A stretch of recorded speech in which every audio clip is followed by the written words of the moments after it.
For too many years, families of children with devastating illnesses have felt helpless as they watch their child suffer.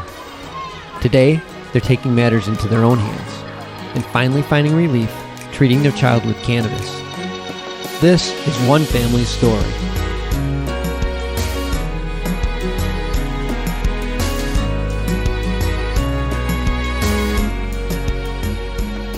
Welcome to another episode of Love and Cannabis. I am Nina Simmonsto. And I am Osiris Stephenand. And we are the proud parents of Aiden Stephenand. Hey guys, welcome to another episode. Hello. I hope you guys are doing great out there. For the loved ones, I hope everyone's safe and healthy. And if you had anyone that passed on through this whole COVID thing, our condolences to you and your friends and families, man. It's been an interesting time, but I just wanted to say that, we're all thinking about everyone that's out there in the cannabis world and outside of the cannabis that, love and just blessings and hope that everybody's okay. Yes. So tonight is our first night of doing our podcast with an interview. And yes! Our first guest. But also to hear about our, future shows and other guests, definitely tune in for our MJBulls. You can catch us on every Wednesday night. We'll always have something going on. So definitely check us out, and also all the other episodes and podcasters that are out there on MJBulls. But definitely check us out. And not to take any more time, but we just want to jump in because we're really excited to talk about this guy. This brother I met some years ago through the trade show at Cannabis World Congress. And he and I, we just kind of just hit it off. And just understanding where he comes from and his involvement in this industry.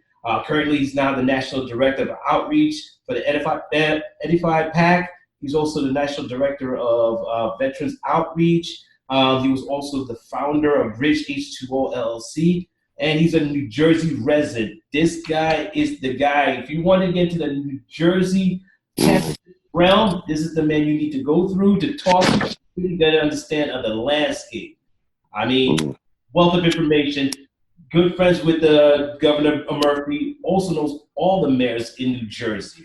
And it's a pleasure to even get the guy here to even sit down and talk to us. Yes. And so also, I want to thank him for his service because he is also a veteran. Yes, And thank you. For what you've done and your dedication, your commitment to our country and our values. So appreciate you and thank you. So without further ado, I want to introduce Leo Bridgewater. Wow. I'm saying, brother, this is how we do it. Wow. This is how we do it. All right, so I am blushing now. If I was white, I'd be red from blushing right now. You want to know what's deep? When someone reads off some of the stuff that you've done, that like a lot of times, that's one of those moments where you like, damn, I did that. Yeah. You know what I'm saying? Like, cause you so busy. You know what I'm saying? Like, I've been like, it's crazy. I've been so busy. I haven't even seen the Jordan documentary yet. Oh, I haven't either. So yeah, I got it saved on the DVR though, but I've been crazy busy.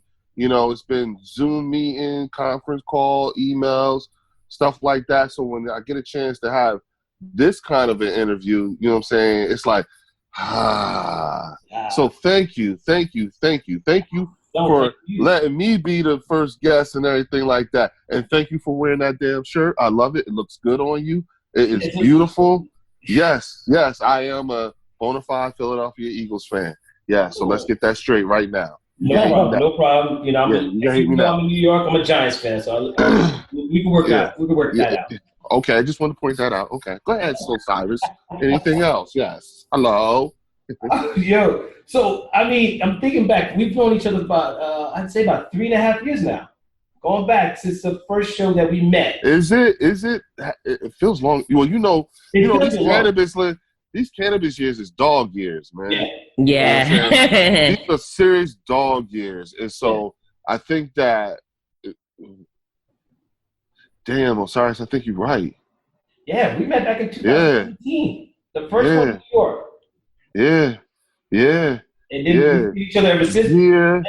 Gia, Roz, everybody. Yeah. Jake, everybody. Wow. I remember you introduced me to the Minorities for Medical Marijuana, where you were president in the New Jersey chapter, correct? Yep. I was the New Jersey chapter president, and then I became national director of veterans outreach. So I made it to the executive leadership team, and so and mind you, at that time we were just coming off because we had gotten post-traumatic stress disorder added to the New Jersey medical marijuana program. Congrats on that. And, like we were fresh off of getting Phil Murphy elected, you know what I'm saying? Because that was like a big, like a lot of things were happening in succession. You look at when you have two, I think we gravitated to each other because back then there wasn't a whole lot of us going anyway. No. You see what I'm saying? We were very, and so in the minority. Talk about, right, and then when you look at, and then filter that out to our affiliation now with that organization. Mm-hmm. You see what I'm saying? And what that affiliation is, like what it's provided us, which is a camera angle that's continuously at wide angle. Mm-hmm. You see what I'm saying? Yeah. You see we're continuously, exposed to the industry in physical carnage. Yeah. You know what I'm saying? Which is completely different when you're talking about activism and everything like that, because everything's in theory.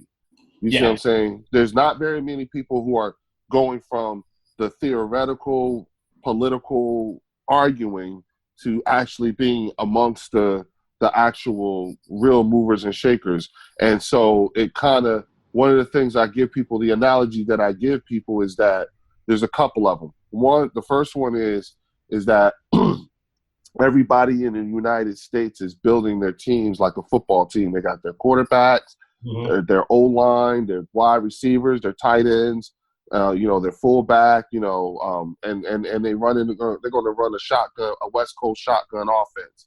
And they're going to run the most proficient West Coast shotgun offense out that you can think. Matter of fact, they even got a defense that's a bunch of goons that's ready to just knock everybody out. You know what I'm saying? That's how everybody in industry, no matter what your level is, that is how they are building their teams, okay? To be able to do specifically that, to whoop your ass, okay? Yeah. Now, here's the problem. They run out onto the field and they figure out the world plays soccer. The landscape is totally different. Hilarious. It's a whole different game. Yeah. And when you start, and so when you get into this game and you start thinking on a global level, see that minority inclusion and equity and all that stuff, it's just American issues. You see what I'm saying? But this is a global game. And our exposure on a continuous basis, you know what I'm saying, is what fuels the things that we say and our perfume. You see what I'm saying? The tragedy of it all is that you have so many people who are just trying to, plant their flag and scream at the top of their lungs that they're it. You see what I'm saying? Yeah. When you look at guys like us there are those who are talking about doing it, and then there are those who are actually doing it. Yeah. You know what I'm saying? And right now, so like if you at this point, when you look at the way this industry is moving, you know what I'm saying, people are missing the point. You, everybody, everyone within the range of my voice has to realize that we are literally walking in historical times. Yes. We are the only ones who will ever experience the end of prohibition on cannabis that can do something about it. And when you look at, and when you start to break that down, when you look at different demographics in terms of African Americans, we are not time appropriate in our education and involvement. Oh, yeah. You know what I'm saying? Now, there are a number of variables that we can list, you know what I'm saying? And I'm not going to go into it, you know what I'm saying? I've heard it time and time again. But some of the biggest variables is by our own hand. We are all trapped, because we are all trapped by the technology of our time, and we are all trapped by the thinking of another time.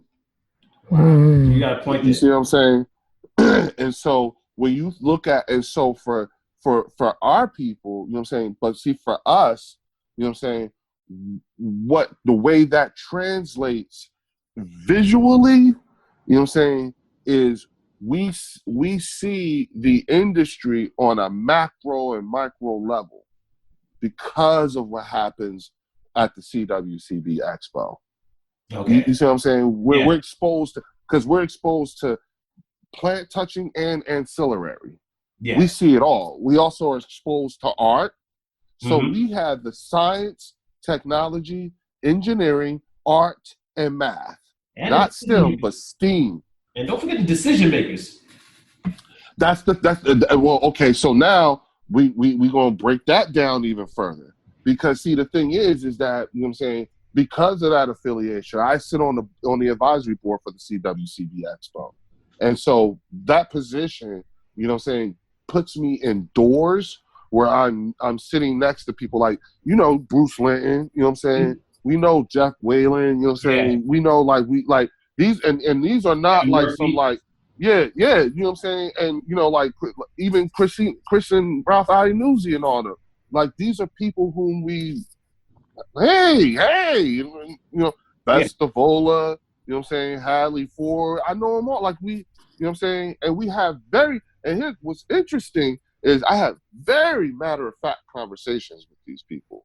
You know what I'm saying? But those conversations will always remain private between me and them. You know what I'm saying? Yeah. But the thing is that it's always an upliftment and stuff like that, and pure respect. And it's very difficult when I go from those kinds of conversations and I go other places and I hear people saying things and I'm just like, yeah, you get the cringe-worthy looks. I'll be sitting there like, and then I'll be watching us chop each other down in public, and I'll be like, oh, see, that's why we can't get where we need to be. Yeah. So it's just, you know, like these are all the things in identifying. Like, you have to understand, my actual background is DoD telecommunications. I'm a signal guy. You know what I'm saying? I worked for General David Petraeus, and you know, when he was I was on his staff. I did the NTMI mission back in 2005. Remember when George Bush was giving a State of the Union address? That unit he was talking about, that was us. Wow. You know what I'm saying? Yeah, it was the NATO training mission. So we did that mission. That was us training the new Iraqi army. You see what I'm saying? So I also worked for Admiral Mike Mullins. He was you know, before he became chairman of the Joint Chiefs of Staff, he was my base commander. You know what I'm saying? When I came home when I redeployed back to Italy and the doors of that C-17 came down, he was the one standing at the ramp waiting on us. Wow. So my point is that, you know what I'm saying, and I worked for, we had Air Marshal Dusty Miller, General Agnor Rokas, all Dutch Army, you know, General Rick Lynch, he became commander of the 3rd Infantry Division. Admiral Mullins became chairman of the Joint Chiefs of Staff, and Dave Petraeus became director of the CIA. You know what I'm saying? Yeah. So these were all my bosses. My job was to make sure that they could talk to each other and they can go talk back to the Pentagon. I worked at the Pentagon for a couple of years when I got out. So you have to understand, when I talk about leadership and everything like that, recognize who my reference points are. So I don't give that shit out very lightly. And so, having seen the decisions that have to be made, let me tell you the biggest lessons I learned from my deployments and working for the Pentagon and working for ITT Systems as a contractor. Yeah. I learned that I did not want to be a general. Really? I learned that I don't care. I learned that it's much easier to bring down a government than it is to actually run one. And that's why I don't want to be a general. You know what I'm saying? I learned that real fucking quick. I don't care what your lot in life is, but there are some decisions in life that I don't care what your background is, you just don't want to be a part of. Oof. That's the best way I could put it. I've seen those kinds of I've participated, I've witnessed and listened to those kinds of conversations where those kinds of decisions will be made, where people will die and all that shit. You know what I'm saying? Wow. And yeah, and you know, like I literally am the spook by the door. I'm telling y'all. And that's why I come. That's why, and so, and as a telecommunications specialist and everything like that, you have to recognize that our ability to effectively communicate is a skill that we have to have honed to be able to reach that level of responsibility, because you can only have maybe one chance to call home for help. So you better be able to say what the fuck you need to say as clearly and as quickly and as smoothly as possible, and effective too. And so to be able to communicate, and when you be in these, I've been in briefings where, you know, like it's really like, look, don't say yes when you know the answer is no. Don't lie. You know what I'm saying? I have literally had the unfortunate experience. I've had the unfortunate life experience of being in the room listening to Admiral Mike Mullins, who was a 4-star admiral, chew out General David Petraeus, who was a 3-star general, in the middle of a VTC. And I won't. I will never say that the stuff that was said is classified. Yeah. But what I will tell you is that just understand that the you see my uncomfortableness and everything like that. That's how bad it was. Got it. Yeah. Yeah. So Leo, I know that, you know, you're a vet, and like what you're just saying, that you were in the military and had to deal with a lot of things, and that will make you feel uncomfortable, that were traumatic. And when I was reading your bio, what really struck out was your advocacy for veterans. Yeah. In terms of getting them access to cannabis and testifying to get that PSD diagnosis on the MJ program. Yeah. Can you just like tell us how that happened? And, you know, you having all this IT experience, how did that go into being an advocate for cannabis? Well, all right, first of all, you have the greatest military in the history of the planet. And the reason why that is because we know every person has lived under an environment that fosters success. Now, we only know success one way, and that's just together. We've always done it together. Yeah. You know what I'm saying? And so, you know, having foresight or just wherewithal to just do something is the way we were built. Now, my passion and everything like that is just a direct reflection of the environments at which I come from, because those environments, the operational tempo was really, really high. You see what I'm saying? And so, so when I see something, you know what I'm saying, the only thing I know how to do is to attack, and attack as best I can.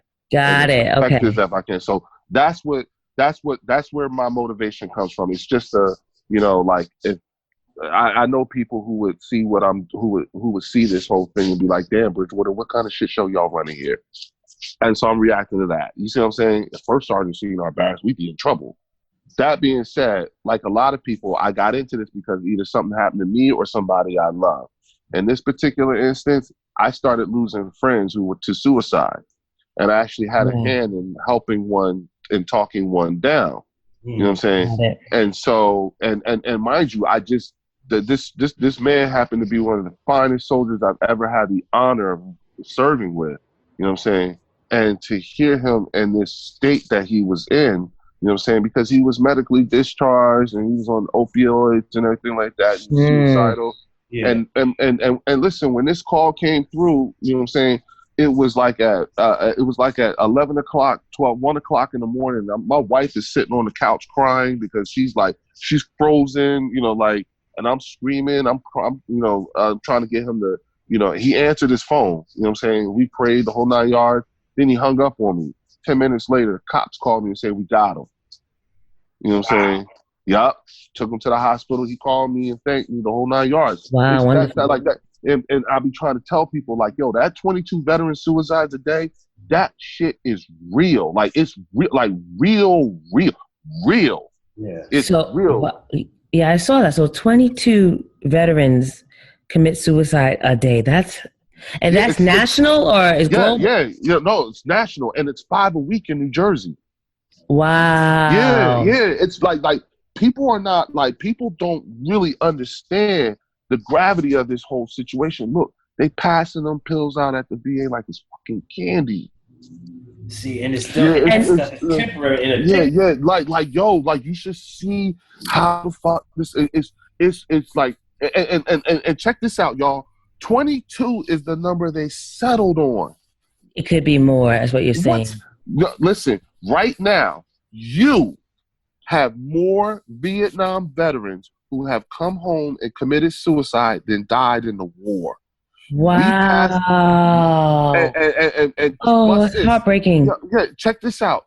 We passed that number years ago. Okay, so you're saying that the number for the 22 is outdated number, that it's actually... It actually could be more. That's just the number that they settled on. Yeah, because I think any more, if it was any higher than that, I think it would be a shock to the system. No. Listen, the fact that they settled on 22 was part of the argument. You have to understand. Oh, it was. Yes. Yeah, but listen, think about it, though. Just ask yourself this, taxpaying citizen. Let me help you. Yeah, because now, okay. See, now the Jersey dude in me is coming out. This matter of fact, the Jersey, New York dude, because New York is my second home. Okay, all right. You taxpaying citizen, you know what I'm saying? Both of y'all, you know what I'm saying? Y'all paid about, y'all spent about $4 million on me. That's how much it cost you to send me the basic training, to send me to go learn about satellite communications and microwave communications. That's how much money you spent on all my equipment. That's how much it cost you when I was my hazard pay. That's how much it cost you when I got out of the Army. All my contracts working for these different telecommunication companies, all my time at the Pentagon. Yeah, you spent about $4 million on me. Okay. Wow. Now, that being said, what I am giving you right now, taxpaying citizen, I would imagine you would feel like you're getting a much better rate on return on investment than a fucking suicide. So if you want to know where all my fucking money is and what you've been spending my money in, every time one of us takes himself out, you know how much fucking money that was that just went down the drain?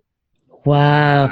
And so, Leo, that's in terms of reasons why, is it common, or is it in terms of they come back and they just can't relate back to real, like what are you seeing as a common factor or rationale or reason why the PTSD is happening? Once you guys return. Okay, so all right, so it's I will say, I will sum it up in one way. It's all about the treatment. Okay. Now, understand something. Currently, you know what I'm saying, we're opting to take the D out of PTSD, and just leaving it as post-traumatic stress. Got it. Okay. All right. And the reason why you're taking the D out of the PTSD, you know what I'm saying, is because your body's naturally reaction to sustained or continuous trauma, you know what I'm saying, the things that happen, that's not a disorder. Yes, I understand what you're saying. That's actually, your body's supposed to, it's not, you know what I'm saying? So yes. It's so take that, you know, like tomato, you know, just right now, I'm just telling you, like, you know, so you can take, but just so you know, right? And then you also, and when you do that as well, you know what I'm saying, now, you know what I'm saying, if you want to add disorder, then don't do it when you're talking about combat zone post-traumatic stress.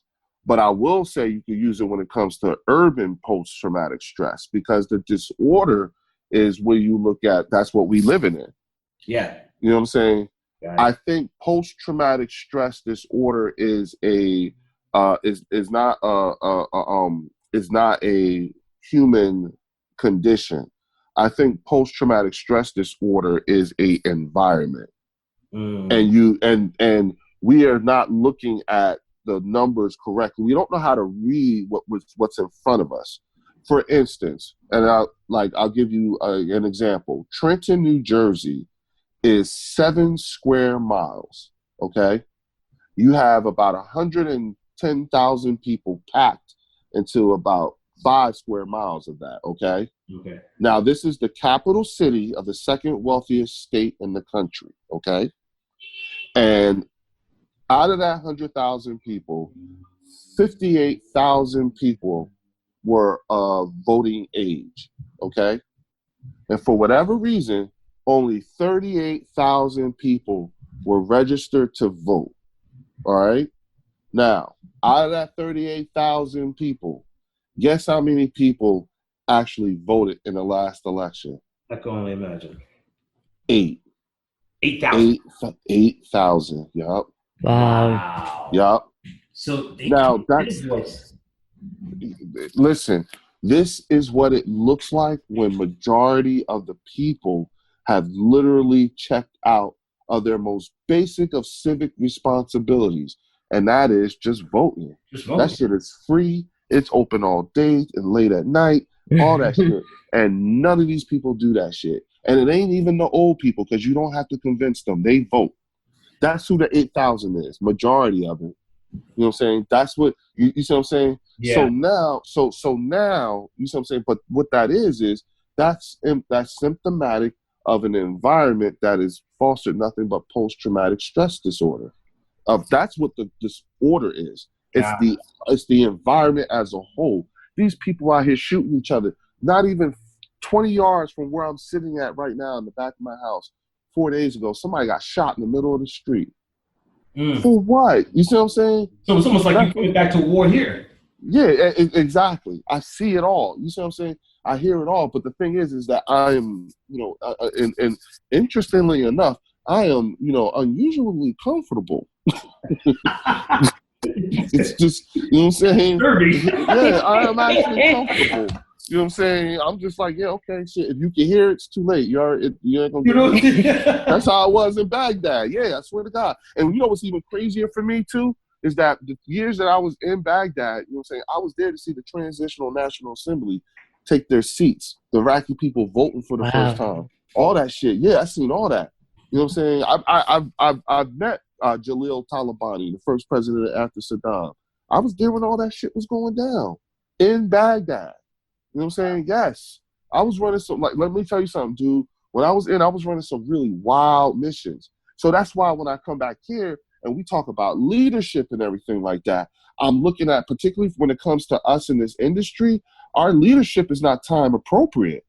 We're not, you know what I'm saying? Like if the established, the true leadership in the cannabis industry, and Osiris, I'm sure you can back me up on this. The true leadership, African-American leadership in the cannabis industry that's identified by the established authority is not time appropriate.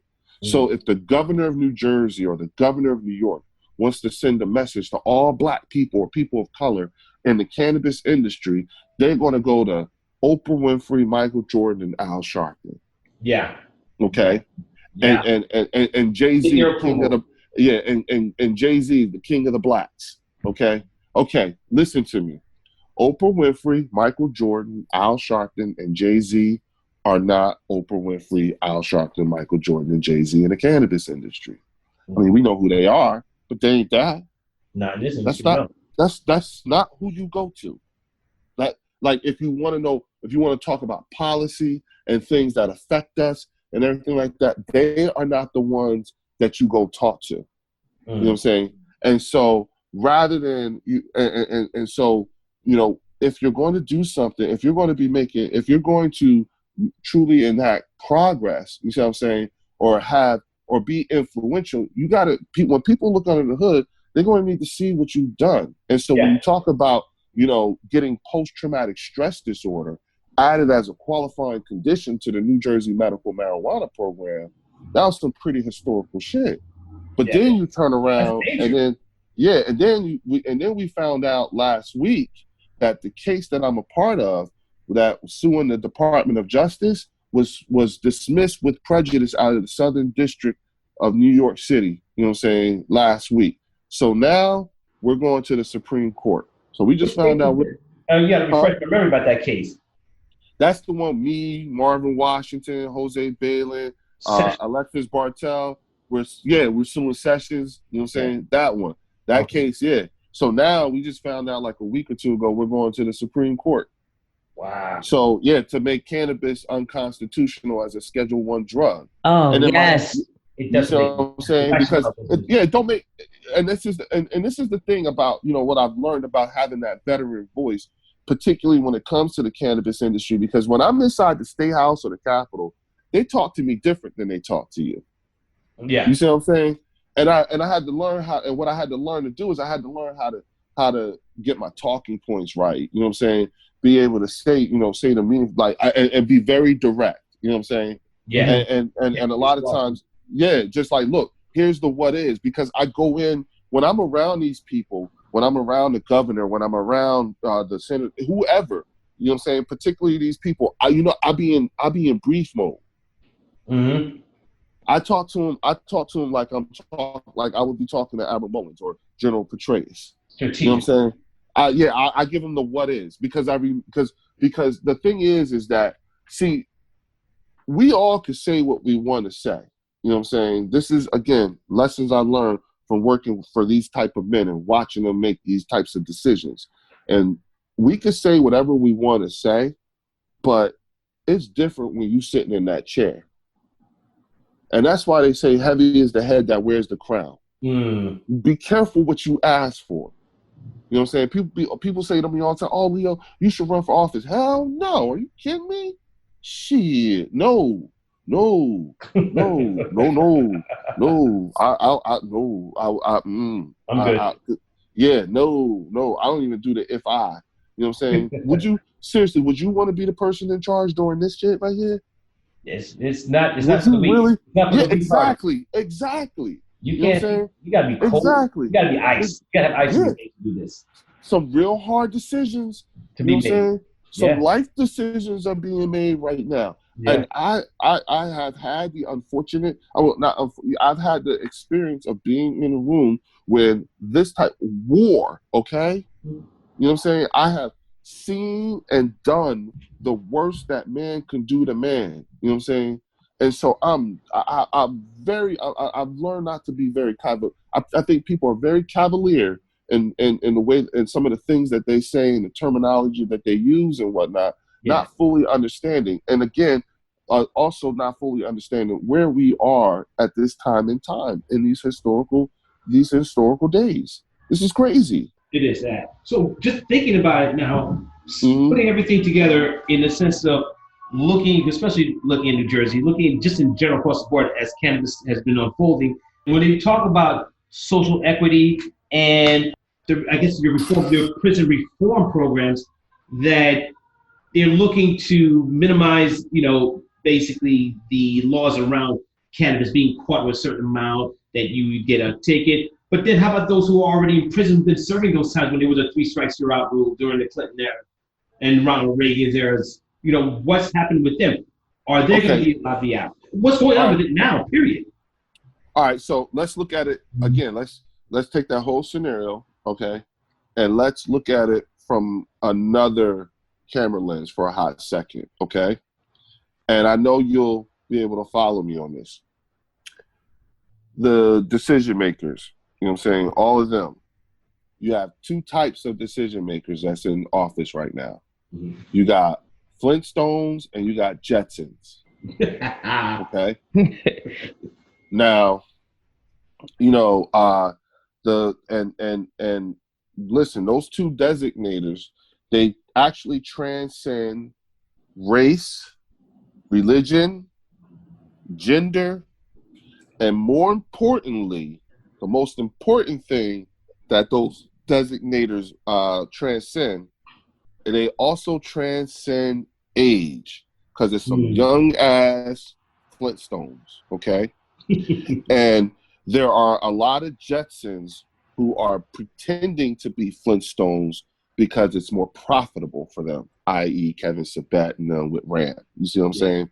Yeah. So, now, the thing is that for the most part, it is very easy for people such as ourselves to identify who's who based on the language that they use. You understand what I'm saying? Even when you have some,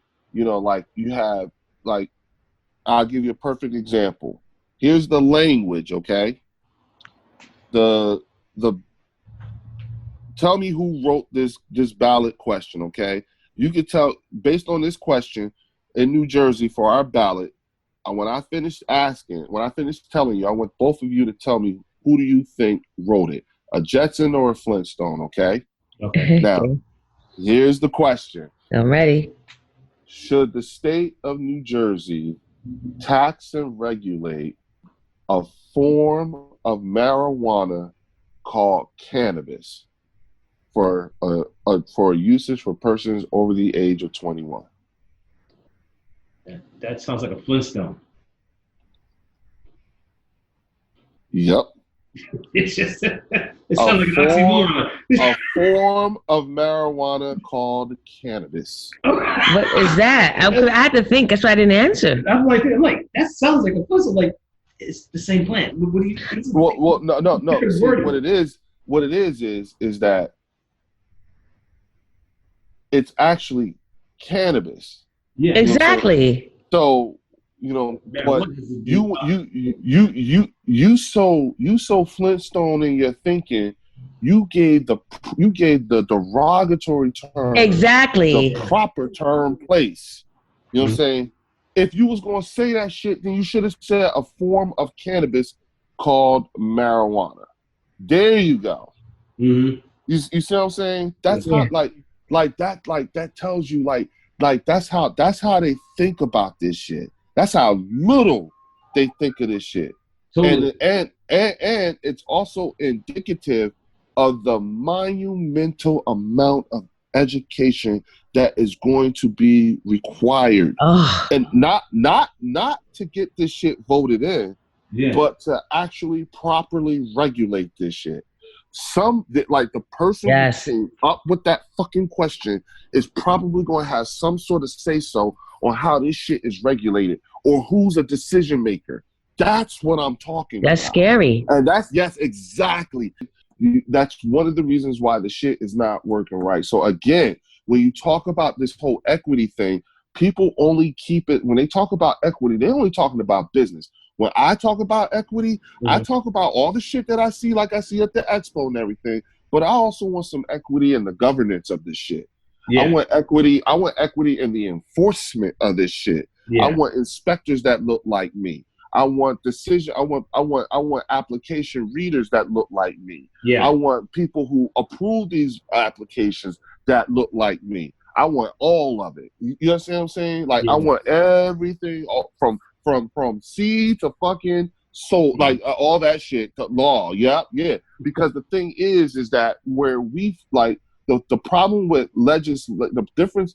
The reason why you don't never want to do a ballot referendums historically have not worked for us. Yes. Number one, they're very expensive, and number two, you know what I'm saying, where once you do that, you're left out of the dotting of the I's and the crossing of the T's, which is why you want to legislatively legalize. But okay, this is what we're going to do. Fuck it, this is what we're going to do. The thing about being at the beginning, the dawn of a brand new industry, because that's what we are talking about, Osiris. Yeah. That's what we see every day. We see industry. And so when I go in to talk to these politicians and stuff like that, I'll be looking at them and I'll be telling them all the time, like, listen, I am not here talking about some damn program. I'm not here talking about some fucking grants. I am talking about industry. Yeah. You know what I'm saying? Like, I'm the only person in here. Even when I went and talked to the mayor, in the city council, I was like, I'm the only one here talking about an industry, and all I'm hearing is about is programs and grants, and we ain't got no money. Okay, well, let's embrace this industry. You see what I'm saying? I start pulling people's bitch cards. Do you realize that the city of New York could actually become a city state? That's how much weed is pumped in there. Yeah, I know. I believe it. I told you, like, we consume the most weed, and mind you, it's illegal in New York, but we consume the most out of any state. There's a stress. No, it's not even the state itself, just the city. Listen. When Cuomo was talking shit last week, and I was loving it. You know what I'm saying? But I had to say, like, listen, when Cuomo was sitting there, and because Mitch McConnell said states should start to declare bankruptcy and everything like that, and Cuomo said there, he said, wait, let me tell you something, all right? First of all, you want to go there, we can go there, because Kentucky, you know what I'm saying, you really don't want to ride that train, because we put in way more than what we get, and you get way more, you get out way more than what your damn state put in. So you want to talk that shit, we can talk that shit. That was what he was really saying. That's why Mitch McConnell backed that shit down. You know what I'm saying? Because now here's the thing. The reason why that is because of New York City. Mm-hmm. You know what I'm saying? It's because of New York City. The reason why the state of New York puts in way more than any other state. And guess who's number 2? New York is number 1. Guess who's number 2? Jersey? Yes! Yep, right next door. I'm not surprised because y'all gotta come to work in the same environment we work in. It's crisscrossing. That George Washington Bridge, it's crisscrossing. People I'm like, yo, if people really understood, you know what I'm saying, like this country has no clue, you know what I'm saying, how much fucking money is just within this 250 square mile radius of Trenton, New Jersey. If you went into a 250 square mile radius of where I live at, guess where you could be at? You could be in DC if you went south. You can be, you know what I'm saying? You can no. Philly is only 33 miles from here, man. Oh, that's close. Wow, New so York, many. Times Square is only 55 miles from my house. You see what I'm saying? Yes. This is like 45 minutes. You at the beach. An hour, 2 hours, couple of hours. You in the mountains. You can go skiing. You know what I'm saying? Wow. You could be an hour. You in PA. You know what I'm saying? It's not uncommon for somebody to go from Pennsylvania, Jersey, and New York in the same day. Oh, absolutely. Absolutely. You know what I'm saying? Or from Connecticut to New York, to PA, to Philly, or to DC to Philly. Yes, true. You see what I'm saying? We got this whole northeast quarter. Do you realize how much fucking money we pumping into this bitch? You know what I'm saying? But the thing is that and it's sad, you know what I'm saying? Like those numbers that I gave you about how many people voted here, you wouldn't think that was the second. You wouldn't think that was the capital city of the second wealthiest state in the country. What are your next projects that people can reach you? You know, if they wanted to talk to you about New Jersey and what's going on, how can they reach out to you? Okay, so interestingly enough, you can reach me at, of course, everything Facebook and Instagram is all Leo Bridgewater. But where you can really find me at is on Green Rain Media. It's our new cannabis channel. You know what I'm saying? That's launching actually. It's launching tomorrow. I'm sorry, it's tomorrow. GREENREINE.com. We're gonna have a lot of content, to get our get folks, that's new to the cannabis industry, that's new to the cannabis scene. I think people need to know where to go to find everybody. You see what I'm saying? It's too many groups. It's too many voices. It's too much, and everybody is so many different places. Here's what's going to be interesting as well. And I want y'all to really think about this, okay? 30 million people applied for unemployment benefits last week, okay? Or 2 weeks ago. All right? Now, they were talking about recession. They were talking about depression and all that stuff. What percentage of those people are going to have jobs to go back to? Exactly. Yeah. What? And then ask yourself this. What percentage of those people who are going to want to go back to a job? Yes, true too. What percentage of those people that don't want to go back to a job were kind of curious up until this COVID shit came? Now they're ready to take the plunge. True. Where everybody's trying to figure out how to fucking flip that $1,200. Yeah, where do they start? Exactly. So, you know what I'm saying? Exactly. First of all, where do I go? Yes. Greenrain.com. selfish plug here. Go out to Harmony. Harmony dispensaries in Secaucus, New Jersey, and pick up some Yeah, congrats. That Bridge got a new strain for you guys. Yeah, Bridge H2O. What? Okay, is it a hybrid? Is it a sativa dominant? What is it? It's an indica dominant 70-30. It's a cross between Wedding Cake and Kim Dog. It's crazy. Wow. Yeah. It's a coucher? Yeah. Put like this. Wherever you smoke, wherever you at when you smoke it, make sure you ain't got no place else to go afterwards. Yeah. So let me reiterate that, folks. He got a strand named after him. Yes. Oh, nice. That's awesome. Yeah, right. I'm kind of interested in trying it out. I got things to do. No, sometimes you want to be couched. Well, see, for me, the thing is that this was to address, my thought process behind this was, and I had a lot to do with, going back and forth with the growers and stuff like that, them asking me questions because, one of my issues was, I was telling them that I smoke indicas because I don't dream. Yeah. Because what was happening for me was, there's different triggers. You gotta learn what your triggers are and all this other stuff. Yeah. And what was happening was my wife and my son was bleeding into my dreams. So I would be fighting I'm not like wailing or anything like that. I'm just tense like that. And so when I would wake up, I would be more tired than when I went to bed. Yeah. Oh, that's how I am. Yeah, because what it is you was working out, that tense and everything like that. And so when I smoke an indica, I don't dream and I sleep hard.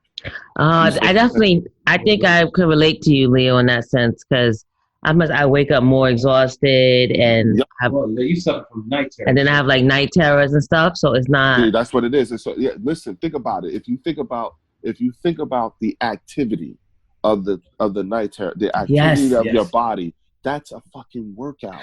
Exactly. It's a workout. You're gonna be tired. Yeah, it's a workout. I mean, we don't. But see, that's what. Again, we're not really looking at the data correctly in terms of how we rationalize this shit. And so that's some of the stuff they teach you when you redeploy back from downrange. Yeah. You see what I'm saying? And so talking with them, then they developed the strain, and it's like, and then the other thing too is that it's, in my opinion, Osiris, I know you can attest to this. It's the ultimate industry nod. You know what I'm saying? Yes, it is. There's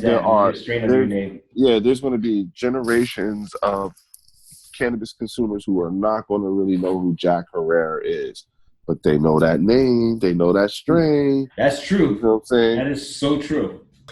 Dude, this is definitely going to have to be another conversation we have to extend, bro. We definitely have to do this again because it's already exciting just to have you on, just knowing the things that you're involved in. And I know you have so much to share. And especially with the elections coming around the corner, because it's going to come sooner than later. People don't realize it. Before you know it, it's here. You're on top of you. You're going to be like, what do you want to do? Listen. You know what? I'm going to hold my question for you, too, the next time we talk. And we're going to talk about not so much of a movement, but getting people out to vote within the cannabis industry. But we're gonna. I want you to keep that in mind. We'll talk about Leo. No. It's not getting about the vote because they do that. Okay. They vote. You see what I'm saying? That's not what it is. It's what to do with their money.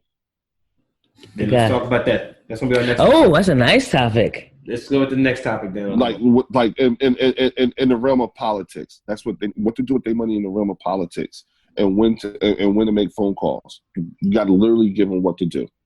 All right. Just call to action. Yeah, no doubt. Yeah, marching orders. Man. All right. This has been great. Thank you so much. Thanks for having me, y'all. For real. Can't wait till episode 1000. See y'all.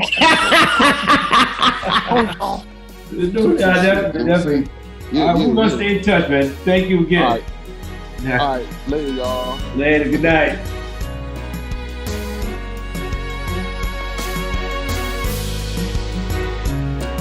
Thanks for tuning in to another episode of Love and Cannabis. I'm Osiris Stephenand. And I'm Nina Simmonsto. Be strong And stay empowered.